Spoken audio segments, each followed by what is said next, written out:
Bonjour, je m'appelle Chiara Nocco, je suis la dirigeante d'Aperience, qui est un cabinet de conseil en transformation par le design.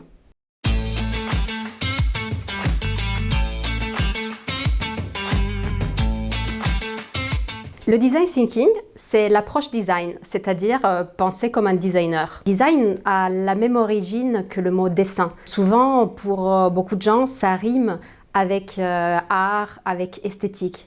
Mais en fait, on peut faire d'autres types de dessins. Par exemple, des plans d'architecte ou alors des croquis. C'est ce type de design-là qu'il faut qu'on considère. C'est le designer en tant que concepteur. Ce concepteur se posera des questions bien précises. Qui est l'utilisateur? Quels sont ses besoins? Il se posera aussi d'autres questions, comme par exemple, je suis dans quel territoire? Quelles sont les attractions qui existent déjà et comment je peux m'y intégrer dans ce tissu? C'est comme ça que pense un concepteur. C'est ça le design thinking.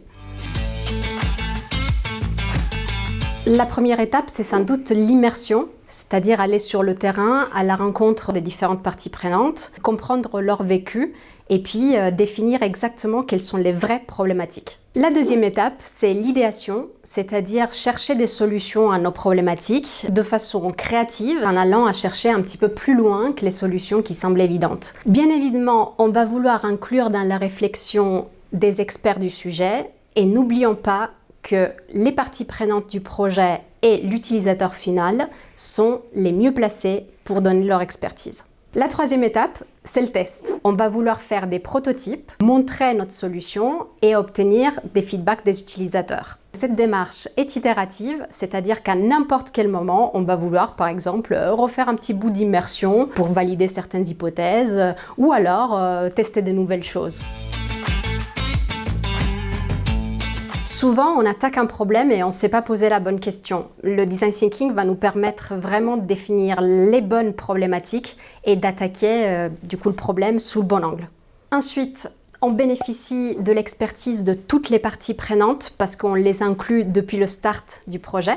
Et enfin, le troisième avantage, c'est certainement le fait de pouvoir tester à moindre coût avant d'engager des dépenses et des ressources.